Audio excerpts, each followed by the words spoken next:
Welcome, my friends, to this sweet spot where IT leaders share the insight with other leaders and others that want to lead.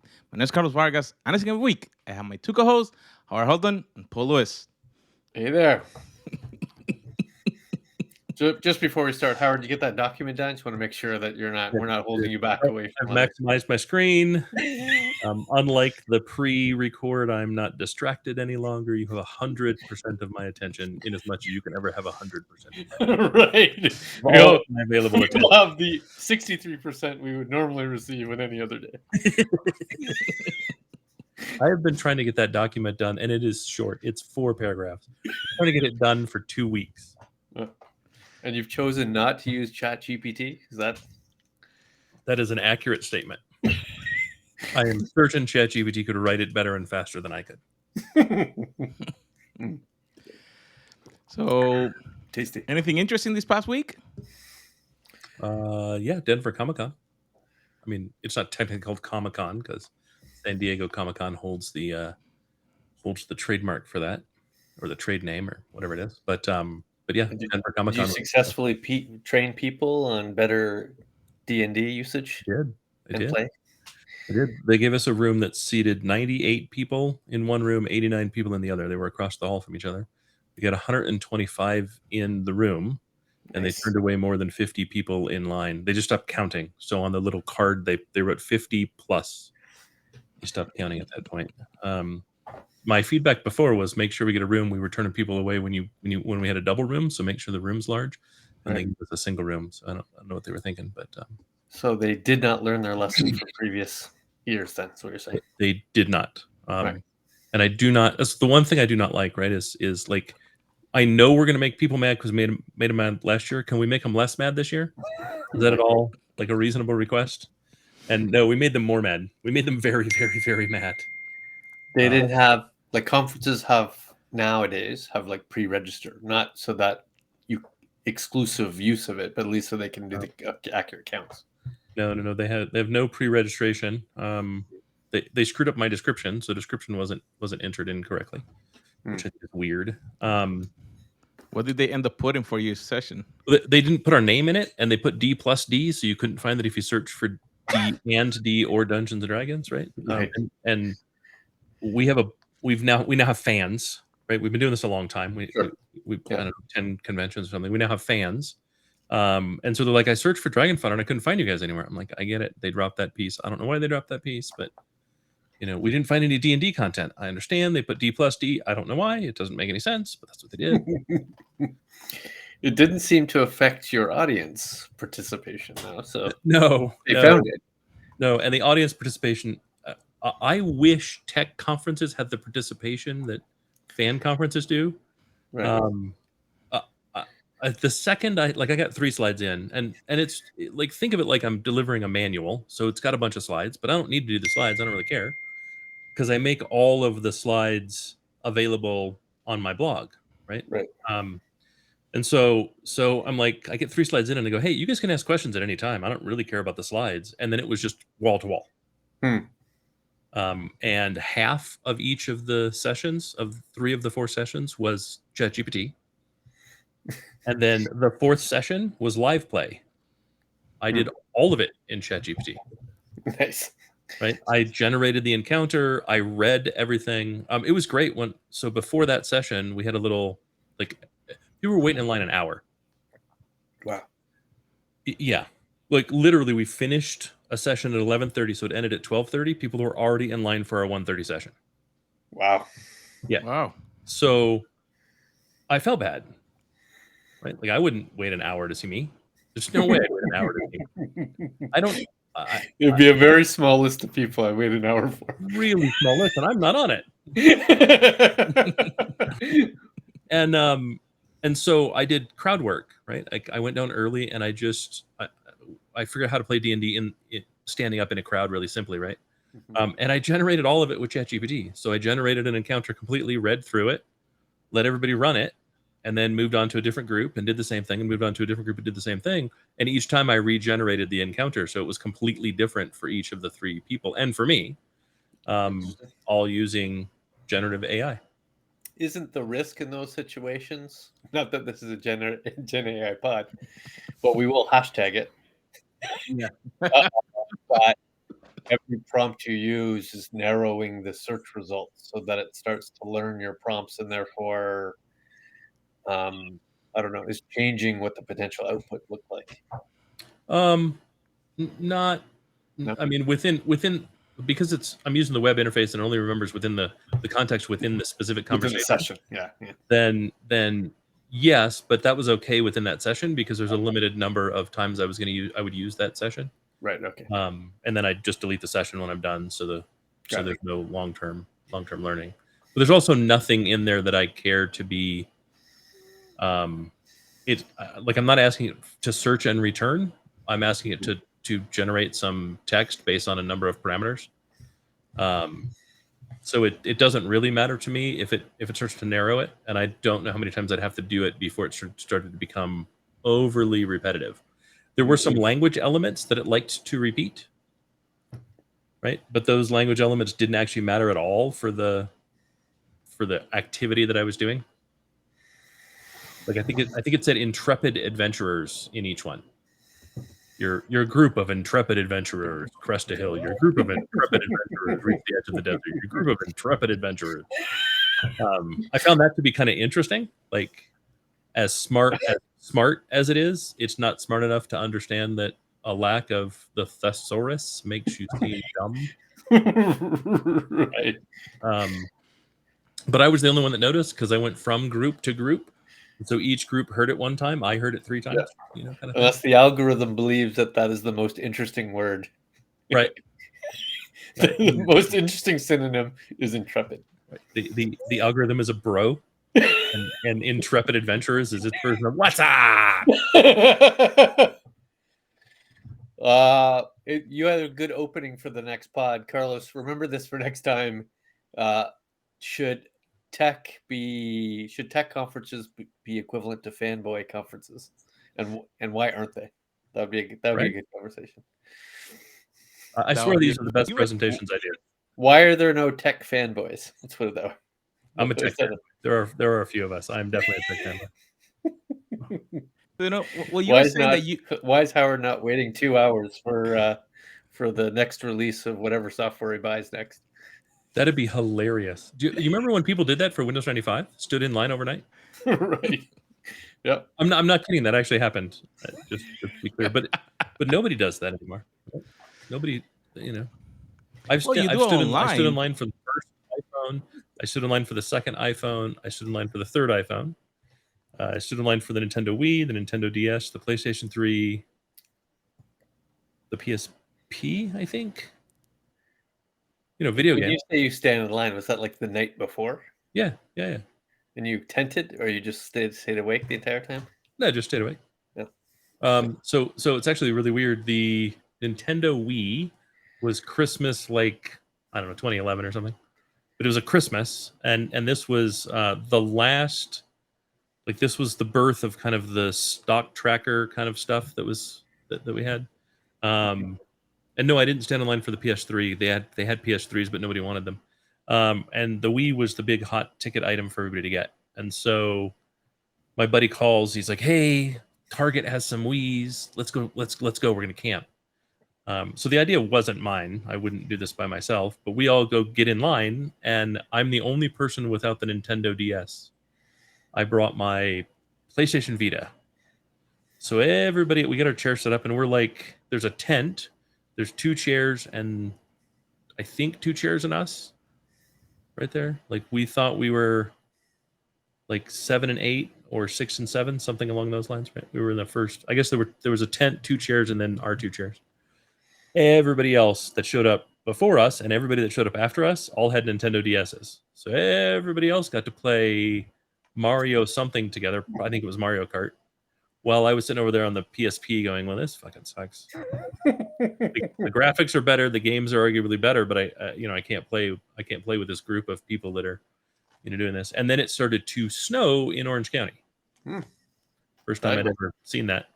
It was freezing. And so I got up, I pulled my car over to the curb because we were all lined up on the sidewalk, and then my 3 seats started having people cycle in and out to get warm from the cold. It was hilarious, but it was this really cool kind of like bonding experience that we all had. By the time it was all over, I think there were 150 people in line for what ended up being 11 Nintendo Wiis. There were some very upset people. I'm okay in general waiting a little bit before I acquire the technology. Yeah, it was fun. But now that we're rounding out the 10th minute into our 11th minute, I did get some feedback this morning on our previous podcast on the 5 ideas, concepts of Gen AI. And he wondered aloud, while it's interesting that Howard has stories to tell, I wonder if you can tell me 1 minute the content starts.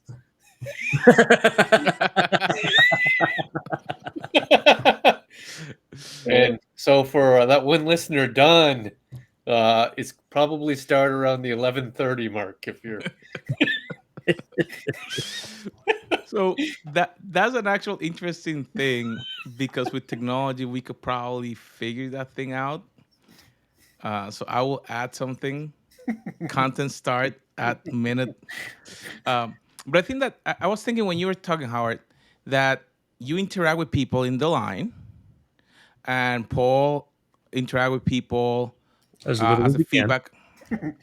Yeah. And I interact in different ways.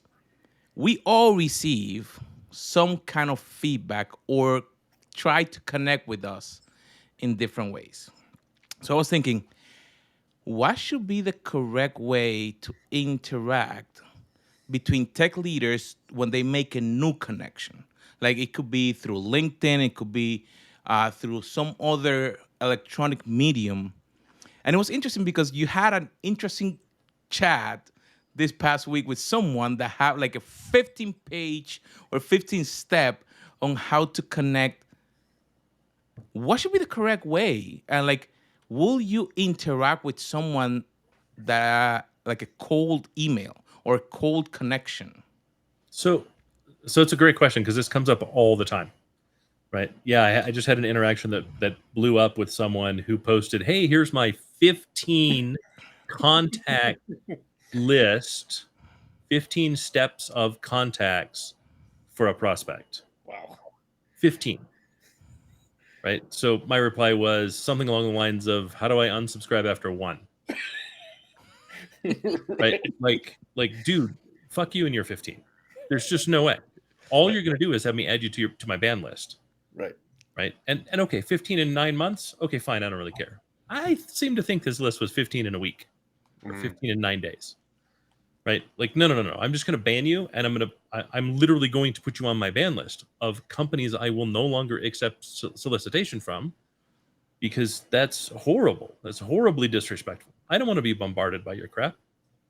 Right? I tolerate what I'm stuck with as it is when you don't unsubscribe me. Mm-hmm. Right? I never answer phone calls that I don't know the number, ever. Right? And yes, I do miss important calls from time to time, but you know what? That's why God invented voicemail. I don't even answer calls with people I know. I've noticed. I'm pure black and white on this one. I Right. just don't answer calls. Yeah, so this comes up often enough, right? And so the when someone like engages and they're like, "Hey, like I looked at your background and you've got a lot of background in positions that we would like to get a hold of. What is the stuff you do answer?" And I go, "Well, none of that. Like literally none of it. I don't answer any of it. The most you'll get from me is a no thanks. The exception is when you do 2 things. 1, you're interesting, and 2, it sounds like you want to have a conversation." Right? How If does all someone you're- do that? I don't know.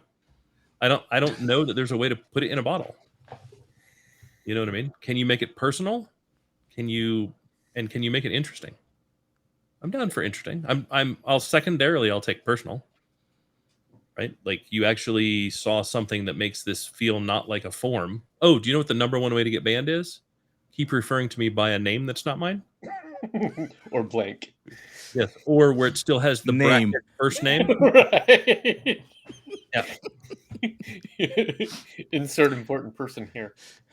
So like you're saying that something interesting. So well, if a person start engaging with your content, you say that they may like something, comment, will that be someone that you probably will accept a connection Yeah. or Somebody reaches out and says, "Hey, Howard, watched your podcast this morning. I thought it was really interesting how you said blah, blah, blah."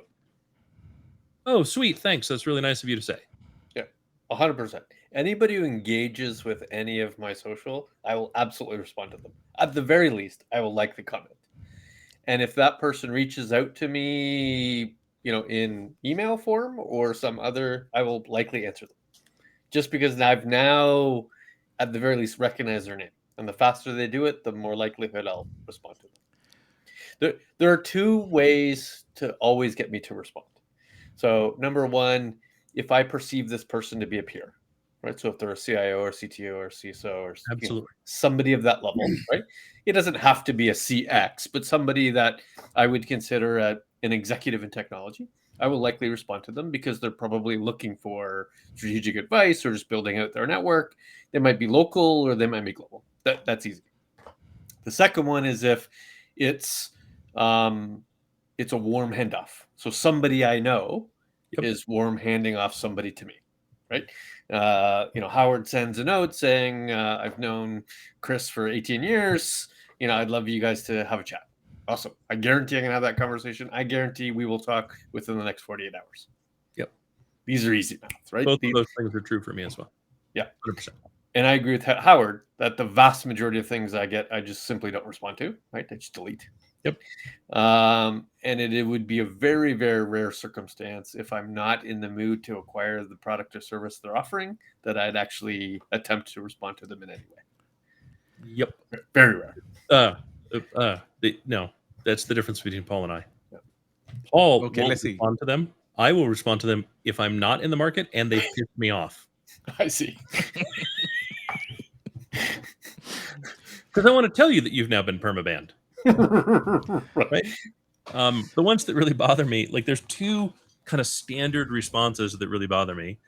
One is, "Oh, this thing that everybody knows is critical must not be important to you." Like, "Oh, your organization's security must not be important to you." No. You're just not important to me. And you're so little important to me and so not unique that I've now added you to my ban list. Right. I'll never buy from you, and I'll make sure no one that works for me ever buys from you. So Why? you have another It's an insulting response. Yeah. Right. Like you are specifically attacking me in a way that looks to my integrity. Fuck you. You don't know me. Right. And you have constantly said things that are not unique so much that you're just part of the noise. So why would I ever communicate with you? And then you resort to being snide. Oh, now I'm just upset.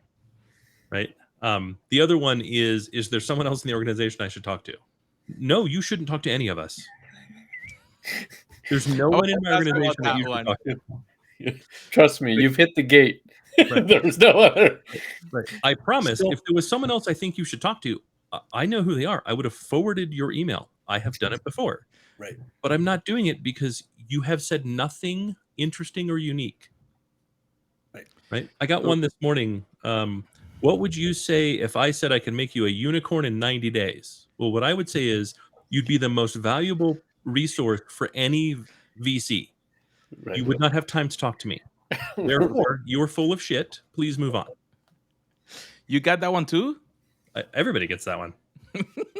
Right? And they're all crap. They're all like, if all you're going to do is make shit up, why would I talk to you? If you've made it up before we even started the sales process, you're going to make it up all the way through the sales process. I do have a favorite unsolicited vendor email, though. It's the one coming from my direct competitors. Hey, Paul, I've noticed that you do a lot of Google business. I wonder if you'd like some optimization services. Yep. That's interesting. Did you bother to even look at my email address, let alone my company? I can appreciate maybe you didn't know what my company did entirely, but if I'm your direct competitor on most deals, you'd think that would have come up at some point. Right. Especially if you're an SDR, right? And I get, and I'm not embellishing here, at least once a week from a direct competitor's SDR. Sure. Multiple follow-ups, not a single one. Multiple follow-ups. Yeah. I am this close to responding saying, yes, I'd like to hear more. Yeah. I want to get the secret sauce of what I don't want to waste my hour, but I'm this close to do it. So Well, with that in mind, is there someone else in your organization I should talk to, and send them over to one of your sales guys? Right. And just say, hey, like, just see if there's anything you can steal from their presentation, because they're not going to Another leave you SDR. alone. At least they're persistent. You talk to my SDR. Let's Right. see what happens. It's like, so thinking about that, then we have talked that you guys consume content Yep. a lot. Yep. So when you consume that content, you probably had to give your email. Sadly. So what will it be what you do to consume that content? Do they bother you, those emails that you're consuming, or? at this point, I don't even notice them because I get so much spam that makes it through the filter, right? That it just becomes like I just delete it all anyways. So I don't. It doesn't actually bother me. Like I used to get really bothered, but yeah, it doesn't bother How me. much spam versus, and I call it informational spam versus solicitation spam? Is it 50-50? Is it way more information spam? Almost all the spam I get to my work mail address is someone selling me something. Okay. Almost all of it, right? It's like 95 to 5%. Interesting. Right. I think there's maybe 5% of the spam that is generic newsletter type content. Right. How about you? So Let's say LinkedIn as a channel, 100% solicitation. Email channel is 80% content. Like, but it's unsubscribable content if I actually went through the effort of unsubscribing. In the olden days, and by that I mean probably not more than 12 months ago, I was a pull news content subscriber. Now I'm sorry, it was a push to me. Now I'm a pull to me. So now I prefer not to get the email subscription. I prefer to pull the information sources that are more relevant. I only pull. I don't do the push. I used to read a lot of newsletters, right? That came to me, daily, weekly newsletters, which at least I didn't have to search. It just came to me, but then I just got overwhelmed. It was just too much. That's why I pull only, because it's too overwhelming, and there's no, like, in the days of RSS when that really worked. That's exactly. Right? And that's what I liked. I liked being able to go to one place and seeing all my news sources and being able to read the articles, and I could deal with some ads, but they were never overwhelming. Now I'm overwhelmed by ads. Yeah. Right. Yeah. And everything you buy from every vendor you've ever bought is just now more content coming at you. Yep. Yeah. And I have to say, targeted ads, like, the least you could do is learn when I've already bought the thing. Mm-hmm. Right. Like, if I search for a couple days and then I buy the thing on Amazon, stop advertising it to me. I don't need 2 air conditioners. Right. It's unlikely, if I've currently purchased a toilet, that I need another toilet. Right. I'm likely all full on toilets. Right. Hot water heater, refrigerator. Like, if I've already bought the thing, why you continue to advertise the thing? If I've already bought a fucking shirt, I didn't buy 2 at the time. I'm done with shirts. Advertise something else. Sir, you bought a shirt. Would you need a pair of pants or a nice belt?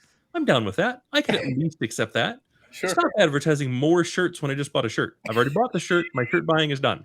I require no more options. Right. Give me an accessory that goes along with the shirt. I'm down. We noticed the shirt you bought takes cufflinks. Here's an ad for cufflinks. I'd at least find it useful. Right. Like, it's so not relevant that it's frustrating. Versus, like, I'd just rather they didn't use my browsing patterns. If you're going to give me such no value from it, don't use my browsing patterns. They're not doing you any good. It's unlikely that I went, oh, I just bought that shirt. I bet I could cancel it so I could buy this other shirt that I've never heard of from a vendor. I don't know. It's a much better style. Right? Like, it's not going to happen. Carlos, back to your original question. We talked about kind of the vendor angle, but I wonder about the peer angle, right? So yeah, that's what I was. How do we build peer executive relationships? How do you reach out either in person or digitally to some other CIO, CXO type person that you not necessarily want to do business with, but would feel would have a positive contribution to your network? I reach out to them on LinkedIn and see if they have any content worth following, and if they don't, I don't bother. So content is then a determining factor for what you mentioned initially about the worthiness of the connection. Kind of. The problem is there's no forum for peers of the CIO and CTO. Can we build one? Sure, I'd be happy to build one. Like other than regional ones, like the CIO Association of Toronto. Sure, but those suck. Like I'm not looking to date a CIO. I'm not looking to date a CIO. Right? Like, Right. I every one of those feels like a mixer for the most desperate dating service I've ever been to. Lonely CIOs in your region. It really does, right? Like lonely mid net worth people in your region, right? Because most of the CIOs I know don't get paid overly well. Right. So yes, if there was a Reddit type site that I could go to where I could just chat with other CIOs, other executives, that would be phenomenal. I would use that a lot. The closest we kind of have is LinkedIn, right? Where if there are smart people who are peers to me, I can go learn from them and have a conversation with them, and that's great. But if they don't post anything, it's not really worth it to do anything, and there's not really a general area we can chat. I wish there was, but there really kind of isn't. What if it was for business? So I get asked frequently by my team at large, hey, we'd love to do business with this company X. Do you have a relationship with their CIO, CTO, COO, CMO, so on and so forth? And if not, would you reach out and see if you could build a relationship? I do that all the time. Yeah. So what's your approach there? You're going to connect in LinkedIn? Do you write a little note saying, hey, how's it hanging? I mean, it depends. Is the answer.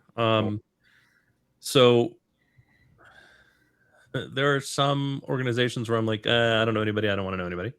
And I just don't bother. I just truthfully, there's a limited amount of time you have in a day. Right. And what I don't want to do is just go, hey, have you met Ted? Right. Sales guy? Right. I'd rather, have a conversation with someone first, but that means I have to have a reason to have a conversation. And so I'll try to do a little bit of homework and see, are they doing anything interesting that I would be interested in? And then see if I can get them to talk to me about the interesting thing. And then I go, this is what we do. Is that something interesting to you? And if it's not, then that's the end of it. Yeah. I'm a horrible salesperson. Same. I have a couple rules in place generally. So if they're already connected to me, happy send them a note, right? And if I know them, at least I've met them in some way, then it's an easy conversation. Hey, Sally, remember we worked together a couple years back, blah, blah, blah. We'll have a little bit of chat. If they're connected to me and I don't know them, then it's much more likely that they've sent me a LinkedIn request based on content I've produced. Yep. So that's kind of the angle I take, right? To say, hey, thanks for connecting with me. I noticed it was, 2021. Seeing how you're doing. It's just a real benign reach out just to see if there's a response. If there's a response, I'll interact. If there's no response, I'm not going to push it. And the last point that I find a requirement is if I don't know this person at all, they're not linked in to me at all, I will not reach out to them until we have at least had one or two sales conversations. Because I like the approach to be, hey, I've heard our teams are talking. If there's anything you'd like to know about Pythian, happy to be a service. I won't go as the first point of contact with an organization. Sure. There's nothing to say at that point. Then I just look like a salesperson. But if they've already having conversations, I can use that as the bridge to say, hey, this is already occurring, so therefore it's a good time for me to interact with you. Sure, we do different things. Yeah. You and I do different things, right? So if I'm reaching out as an analyst, right? There's always like it's part of the reason I won't reach out if I don't think they're doing anything interesting, because I'm going to offer a briefing call, Right. which means I'm going to invest my time in learning more about them. And if I don't think what they're doing is interesting, I just don't want to do that. Right. Right. So we So do then, different things, right? And Now then it you won't. reach out to both, end user customers and vendor customers. I do. Either easier, either more difficult. Vendors are actually easier because it's pretty like they're so similar. The language can be so similar, versus end users are much more complex. And then I'm doing a free half-hour advisory call is effectively what I'm doing. I mostly enjoy those, except when they don't have a clue what when they think I'm Gartner and I'm just gonna parrot shit from 10 years ago.